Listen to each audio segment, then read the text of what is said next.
Greetings, everyone, and welcome to the Pan Future Society podcast. I am your host, Sean, and today is Saturday, October 29th, 2016.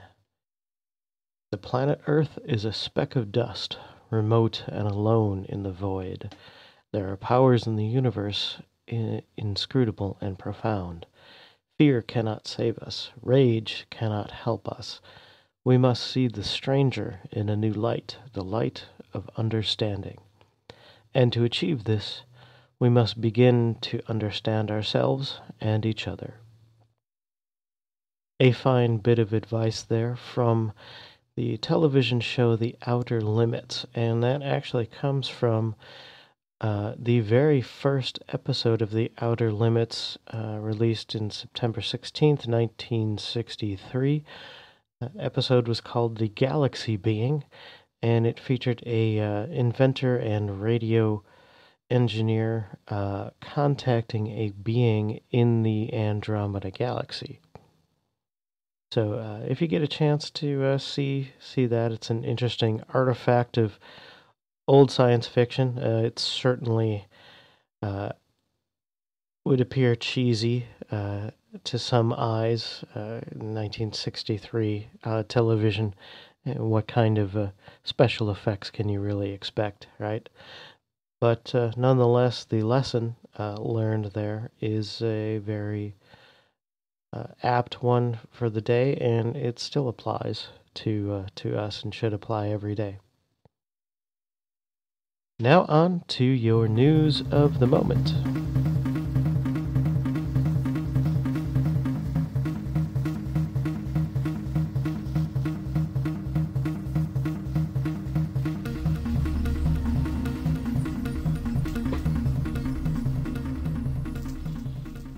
This news today coming from the phys.org website. A new model suggests scrubbing CO2 from the atmosphere. New Cornell, a university research, suggests an economically viable model to scrub carbon dioxide from the atmosphere to thwart a runaway point of no return global warming. Researchers are proposing use of a bioenergy biochar system that removes carbon dioxide from the atmosphere. The process of making this biochar material is similar to how you would make charcoal. It is a process that carbonizes material without actually burning it using air. The process in this case is called pyrolysis. In this system, it is stable and it lowers sequestration losses when the carbon is captured. After this matter is turned into carbon sequestering biochar, it can be placed in the soil as a fertilizer substitute to improve crop production. This is a process that hasn't yet been considered among the other carbon sequestration ideas. But it's likely that a variety of things, including this biochar, will be necessary to get us where we need to be. So, a new method that just might save us from ourselves. And now, it came from outer space. Hey, how about that? Well, I decided that since there is so much space news, and pretty much every week I can certainly have something from space, it deserved its own little intro. So this week's news from outer space, Tabby's star continues to crop up in the news with its mysterious dimming. It has dimmed by as much as 22%, which is an enormous amount, far bigger than a planet transiting the front would cause, and the dimming has been very irregular in its timing. All sorts of things like dust rings and comets have been floated as possible explanations, and none of those really quite seem to fit the bill. They've decided that there's no heat, no infrared detectable that they would see with a dust cloud of some kind. So the possibility of something alien is still on the table, as extremely unlikely as it still is. Uh, a Dyson sphere or Dyson ring or some kind of mega structure of some kind has not been ruled out still because we simply don't know with any kind of certainty what it is. So a group is using the Green Bank telescope to examine the star for radio signals.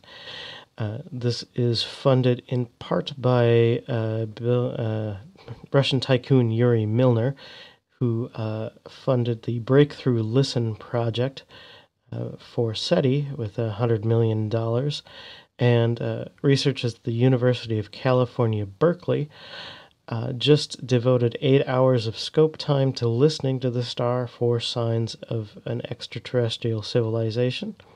And they will also have 2 more nights in the coming 2 months to look at it and then to analyze the data to see if there's anything out there, if they find anything in the radio spectrum around Tabby's star. So, still in the news, keep an eye out for that. And that is your news of the moment.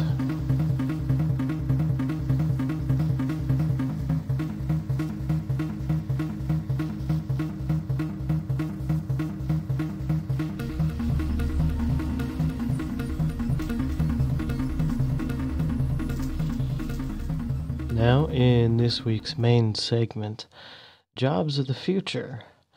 Or will we have jobs at all? Technological unemployment is a topic I covered back in episode 3, and I want to get back into it. The likelihood is that our rapidly growing technology will completely alter the shape of our society in ways not seen since the Industrial Revolution. It's also an idea I don't think hardly anyone is talking about enough. I usually try not to be an alarmist on this show, but if there is one topic I might be so, this is it. And it's not just the probability that robots will do jobs from heavy manufacturing to fast food service, surgery to pizza delivery. Technology will just be continuing a trend we've been living in since World War II, really even since the Industrial Revolution. Over the past few decades especially, workers have become more and more efficient, whether through use of computers, better training, or simply feeling like they need to work harder and faster.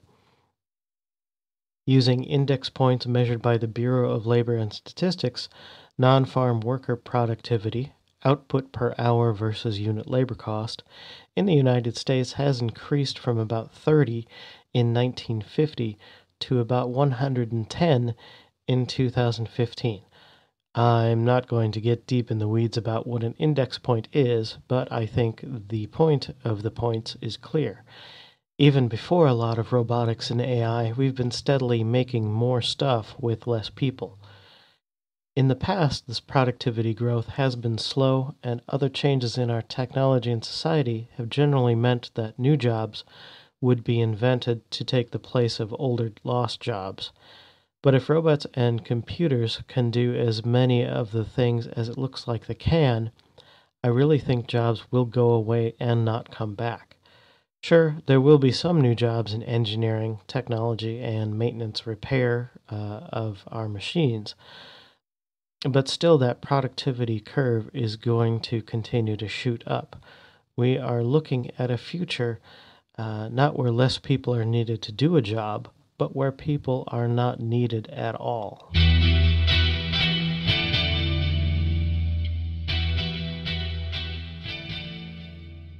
I have read a number of articles about coming disruptions in the job market from technology, but I feel like I've been a living example of that disruption for almost 2 decades. I am a musician by trade, and although AI has not totally replaced me yet, technology turned my industry upside down 17 years ago. Napster was first released in 1999, and that changed everything. It removed scarcity from the market. In economic terms, scarcity is the state of a resource being limited, but desired in infinite amounts. In the terms of music business, before Napster and the digital revolution, albums were made in limited quantities. Their prices were set at a level that meant you probably couldn't buy all the albums you wanted, even assuming there were enough of them to go around. Sure, your friends could copy a CD onto tape for you, or eventually even copy CD to CD, but digital files took all the labor out of the process, too. Napster or not, the ease of copying digital files utterly ended any scarcity in music. Today, only live performances and trendy vinyl or special edition CD packages are scarce, but that all appeals to a much smaller market. I don't think we truly have scarcity in most of our economic system, at least not in the United States, Europe, Japan, and other developed nations. There's no shortage of TVs or screwdrivers or sweater vests. And there is a scarcity of money. Not everyone can buy the stuff, and there is a distribution imbalance. Stuff isn't available everywhere on the planet. With improving technology, we can and will continue to reduce scarcity both in stuff to buy, labor, education, and essential resources like water. I think the impact on our civilization will be primarily to disrupt the notion of money as a thing we need. Reducing scarcity typically means reducing cost as well. If a new car could cost $2,000, how can auto workers be paid enough to then go buy what they need? In the long term, they can't. And I don't think the solution can be to force artificial scarcity or ban advanced technology. Another example of the removal of scarcity is on home recording technology, something I totally rely on not only to record my music but also to make this podcast. About the same time as Napster was getting going, home computers were getting just good enough to run good recording software. Soon after that, it became possible to record pro-quality sounds at home instead of paying $50, $100, or even $300 an hour or more in a separate recording studio. Now, I can hear all the recording engineers out there yelling at me. Just because you have the tools doesn't mean you know how to use them. Yes, that is true. Not all home recordings are good, and experience definitely matters in getting a great final product. However, by now many people do have the experience, and it gets ever easier to get pro results as the technology and software continues to improve. It becomes easier to do more with less. The scarcity of access to recording studios has been removed.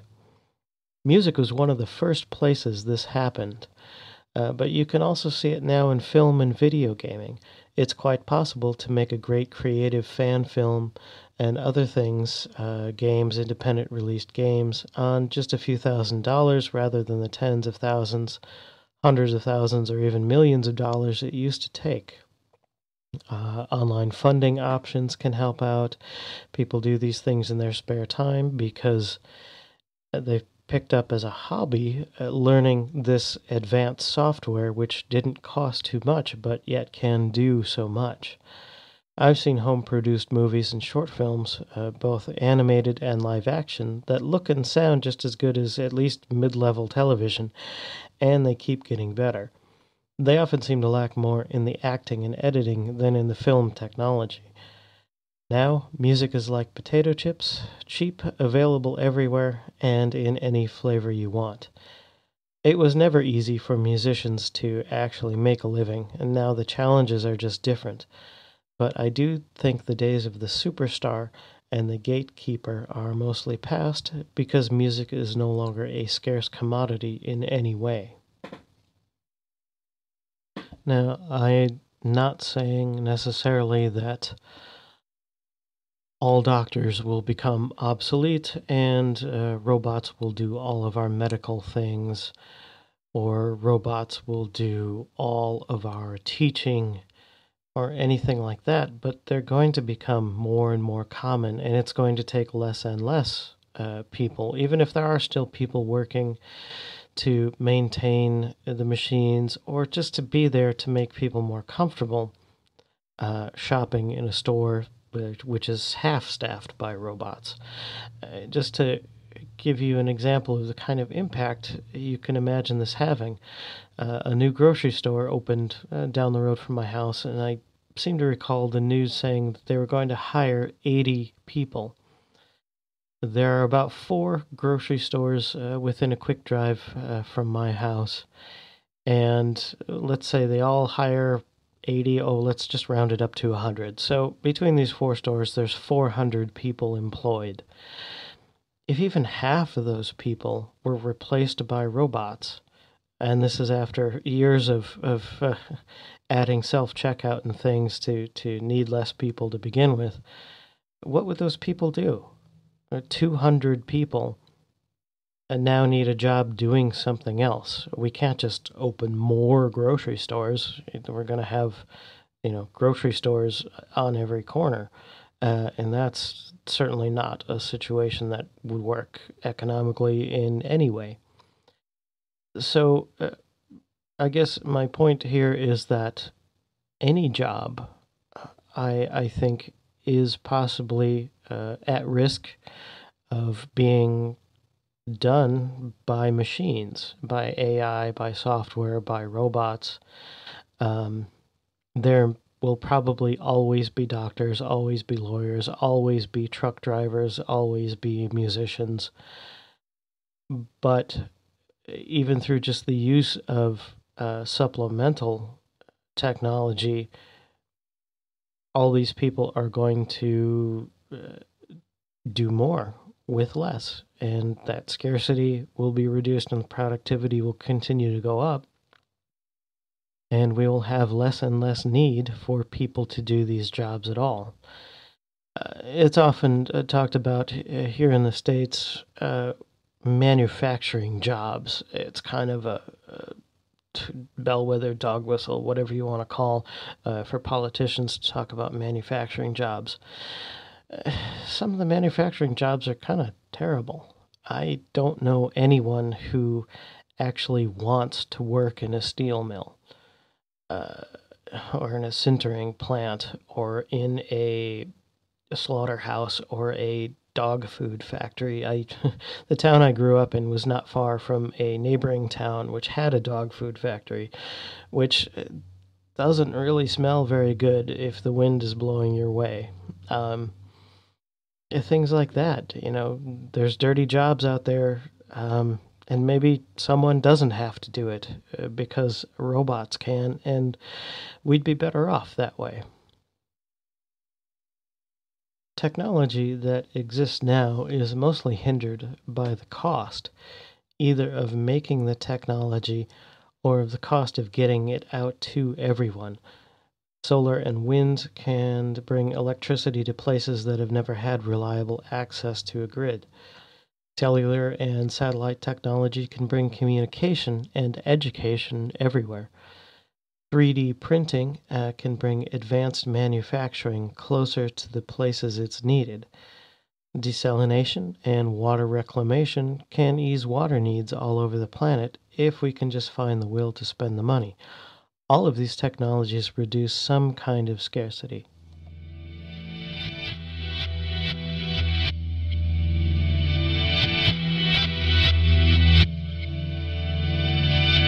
Okay, so what do we do? Something you can do right now is to call and write your elected officials. They are ultimately the ones who can set policy to make the transition into the future a smooth one. But first, it will require a massive shift in thinking. We need to learn long-term thinking past the next election. Hell, by the way things are these days, the next presidential election will start on November 9th. That has to stop. We have to make decisions knowing that they have impacts beyond the end of our own lives. We have to be willing to plan long-term projects which we may personally never benefit from. And education is also an enormous factor here. Instead of rote memorization, an ability to be creative is becoming more and more essential because these technologies can change so quickly that spending 4 years in college or even 2 years in a technical school learning how to do a single task, it might not be there when you get out of school, or 10 years down the road, or 20 years down the road when you're in the middle of your life, and all of a sudden your career is gone because those jobs simply don't exist anymore.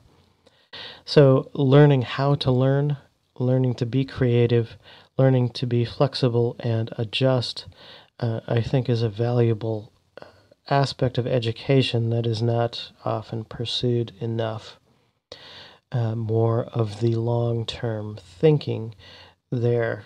Does your education prepare you not just for when you get out of school, but for when you're 30 or 40 or 60 years old?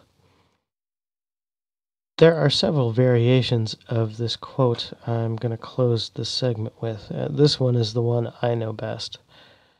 The true meaning of life is to plant trees under whose shade you do not expect to sit. That from Nelson Henderson. So next week, I'm going to get more into about what jobs of the future, or not jobs, might look like.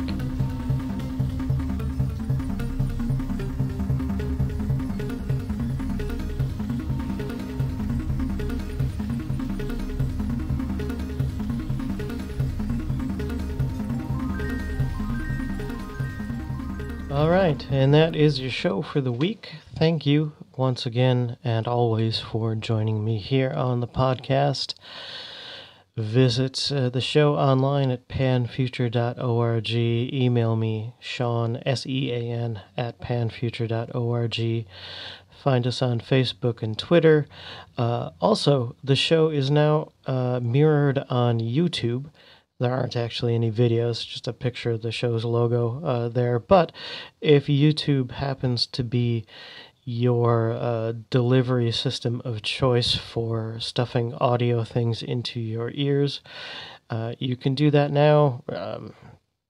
I've spaced on what the show's website is. Actually, it's I don't have enough subscribers yet to do a custom URL for the show, so I posted it on Twitter and places, and I will make sure to put it in the show notes for this week. So again, go look for the show notes to find the YouTube link if that is your desired method for audio ingestion of things. And the sun has finally come up here. I got up rather early this morning, so now that the light is breaking, it is time to get on with the rest of the day and just say that I will talk to you again in the future.